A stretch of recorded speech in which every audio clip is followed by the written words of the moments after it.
Assalamualaikum warahmatullahi wabarakatuh.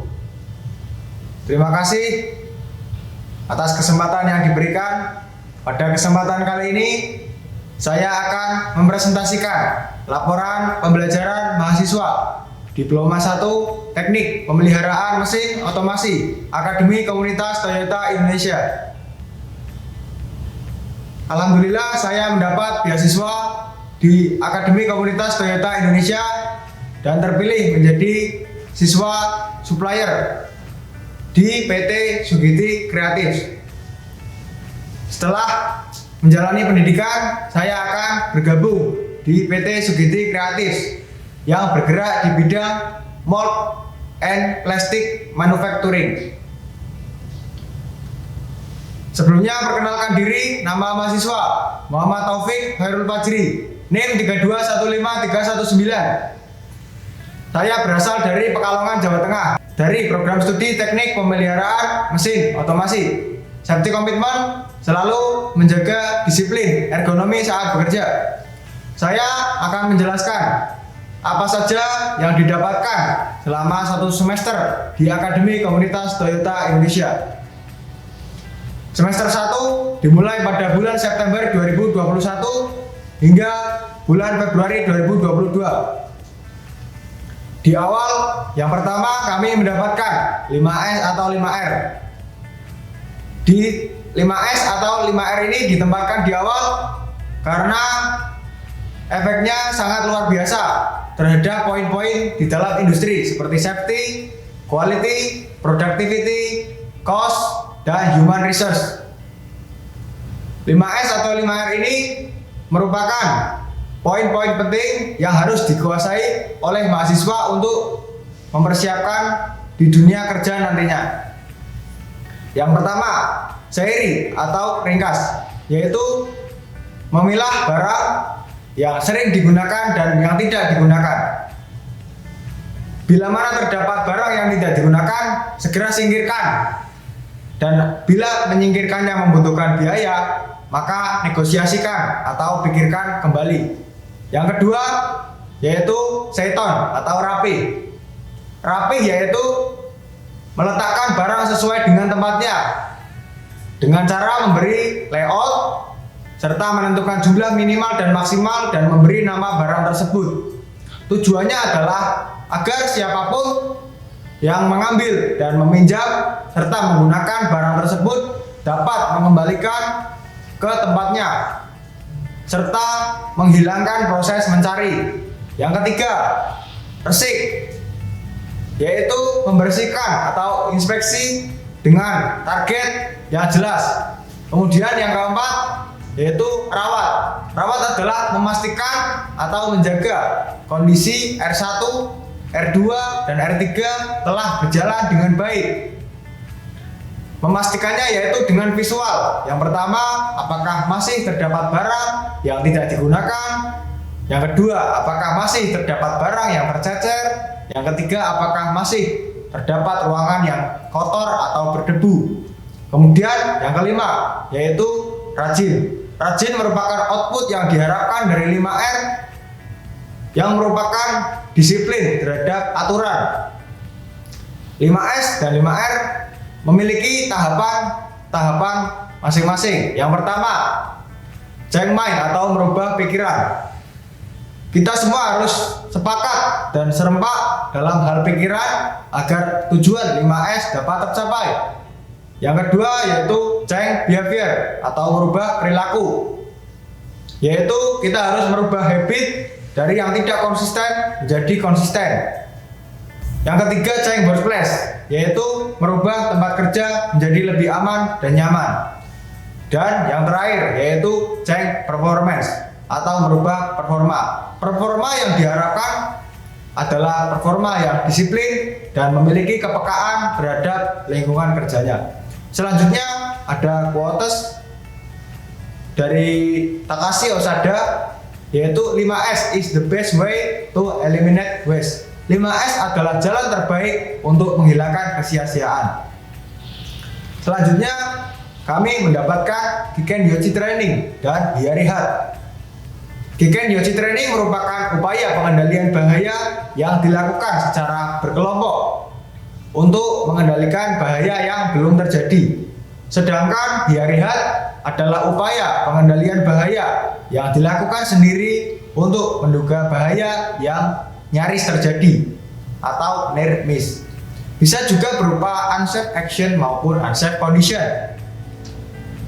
Kami mendapatkan mata kuliah Giken Yoshi Training dan Biarihat dari dosen Temin, yaitu Bapak Edi Sukaton. Beliau berpesan untuk melakukan Giken Yoshi Training, seseorang harus memiliki kepekaan terhadap lingkungannya. Berikutnya terdapat form dari Giken Yoshi Training PT Temin. Kami mendapatkannya dari kerja praktik di lapangan sebelum kami melakukan irregular job atau pekerjaan yang jarang dilakukan. Jadi ketika kami mendapatkan irregular job, kami terlebih dahulu melakukan duga bahaya atau Giken Yoshi Training. Selanjutnya, Genba Plan Produksi PT Temin. Genba Plan Produksi PT Temin kami lakukan agar kami dapat melihat langsung proses-proses yang ada di PT Temin. Mulai dari press, welding, painting, logistik, assembly, hingga engine plan. Yang kesemuanya itu memiliki karakter pekerjaan masing-masing. Dan tak lupa juga selain itu kami diajarkan etika memasuki pabrik, seperti tidak mengajak berbicara orang yang sedang bekerja serta memprioritaskan kendaraan yang akan lewat untuk menjaga safety. Kemudian pembelajaran di kelas. Ada beberapa mata kuliah pembelajaran di kelas. Yang pertama yaitu bahasa Inggris.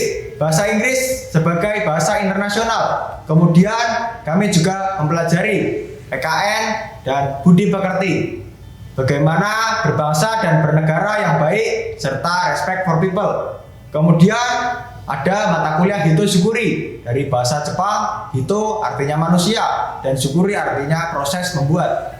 Kami mempelajari bagaimana mendevelopment SDM dengan mengedepankan value-value Toyota serta menitik beratkan kedisiplinan dan attitude.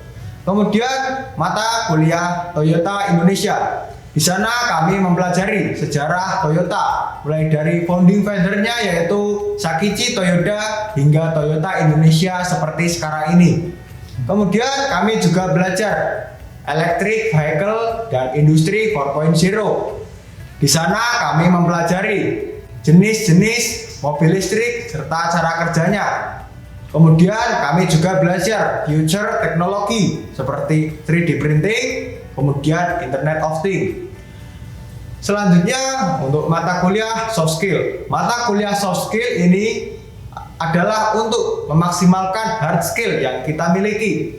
Kemudian bagaimana menjadi pribadi yang efektif serta memiliki keberanian untuk bermimpi. Di mata kuliah soft skill ini kami diampu oleh Bapak Yui Hastoro selaku Board of Director PT Temin. Kami sangat beruntung sekali dapat diampu oleh beliau karena beliau berpengalaman dan kompeten dalam bidangnya. Beberapa mata kuliah di kelas sangat interaktif sehingga membuat saya dapat melatih kemampuan komunikasi dalam dunia kerja nantinya. Kemudian dilanjut kepada mata pembelajaran praktek. Yang pertama ada finishing dan monosyukuri. Finishing yaitu melakukan kerja bangku untuk mendapatkan benda kerja seperti yang diharapkan. Kami di sana mempelajari dan dikenalkan serta mempraktekkan alat-alat kerja bangku seperti kikir, bor, gergaji, tap, dan lain-lain. Untuk melakukan alat kerja bangku dan mendapatkan benda kerja seperti yang diinginkan, kami harus mempunyai SOP untuk melakukan pekerjaan alat kerja bangku. Kemudian mata kuliah monosyukuri dari bahasa Jepang. Mono artinya barang dan syukuri artinya proses membuat. Monosyukuri yaitu membuat barang dengan ketelitian tertentu serta sesuai dengan instruksi. Pada mata kuliah monosyukuri kami belajar membaca dan membuat drawing gambar teknik sehingga kami dapat melakukan instruksi membuat benda kerja seperti yang diinginkan. Selain itu, pada mata kuliah monosyukuri dan finishing ini secara tidak langsung mengajarkan nilai-nilai pekerjaan seperti kesabaran dan ketelitian. Kemudian mata kuliah pneumatik dan hidrolik. Pada mata kuliah pneumatik dan hidrolik hingga kami mempelajari spare part atau part-part yang menyusun dari sistem sehingga bekerja dengan baik. Kemudian kami juga mempelajari bagaimana menciptakan serta mengontrol pneumatik dan hidrolik, mengontrol pressure-nya, mengontrol arahnya, serta mengontrol direction-nya. Kami juga mengamati silinder aktuator yang diganti menggunakan solenoid tertentu untuk mendapatkan hasil yang diinginkan. Selanjutnya yaitu sequence dan PLC. Sequence merupakan control wiring yang diberikan berdasarkan urutan tertentu. Pada mata kuliah sequence kami dikenalkan dengan komponen-komponen elektrik seperti circuit breaker, circuit protector, transformator, kemudian kontak relay, push button, dan lain-lain. Kami juga membuat rangkaian seperti lampu kedap-kedip, buzzer berbunyi, dan lain-lain. Kemudian pada mata kuliah Programmable Logic Control atau biasa disebut dengan PLC. PLC merupakan mikroprosesor yang digunakan untuk otomatisasi pada industri yang belakangan ini sering digunakan. Pada mata kuliah PLC kami belajar membuat program serta dikirimkan ke mesin. Kemudian sebaliknya yaitu membaca program yang berjalan di mesin untuk dibaca pada laptop atau perangkat komputer kita. Kemudian yaitu mata kuliah engine dan chassis. Engine, mahasiswa belajar tentang sejarah kendaraan, kemudian mekanisme mobil bensin dan mobil diesel, kemudian mekanisme mobil EV dan mobil konvensional. Selain itu, mahasiswa juga belajar mengenai sistem pengapian, sistem pendingin, kemudian sistem pembakaran. Dan tak lupa juga mahasiswa melakukan disassembly serta assembly engine dari Toyota NR. Pastinya terdapat rasa bangga tersendiri melakukan praktek dengan mobil Toyota yang baru. Kemudian mata kuliah chassis, yaitu mata kuliah yang dilakukan untuk mendapatkan pengetahuan mengenai sistem pengereman, sistem kemudi, sistem transmisi pada kendaraan ringan. Kemudian kami juga melakukan praktek membongkar dan merakit kaki-kaki pada mobil Toyota Vios. Selain itu kami juga membongkar door trim serta hood pada mobil tersebut untuk melatih kecepatan dan keterampilan. Kemudian ada mekatronik. Mekatronik merupakan gabungan dari ilmu mekanika, ilmu elektronika, dan ilmu informatika. Mahasiswa mempelajari serta merancang dan membuat proyek sederhana dengan bahasa C. Kami menggunakan media Arduino. Kami memadukan seperti sensor suhu, sensor gerak, kemudian buzzer, serta tombol dan lampu. Kami membuat rangkaian, misalnya seperti ketika kita mengenakan sensor suhu, lampu akan menyala.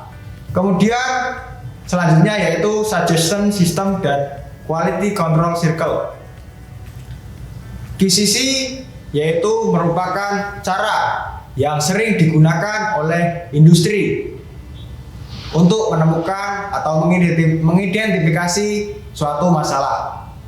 Maka dari itu kami di sini mempelajari untuk mempersiapkan di dunia kerja penggunaan step-step dalam QCC. Kami melakukan diskusi mengenai quality control circle dengan mengambil tema yaitu problem di asrama mahasiswa. Kami mengambil tema step-step dalam GCC sangat kami pelajari dan kami sangat tertarik dengan pelajaran quality control circle karena di sana kami dapat meresum aktivitas, kemudian menentukan tema, menentukan target, melakukan evaluasi hasil dan melakukan standarisasi. Kemudian di sana kami juga selalu melakukan siklus PDCA. Terima kasih. Berikut adalah mata kuliah dan apa yang saya dapatkan di Akademi Komunitas Toyota Indonesia selama 1 semester. Sekian pemaparan dari saya. Kurang lebihnya mohon maaf. Wassalamualaikum warahmatullahi wabarakatuh.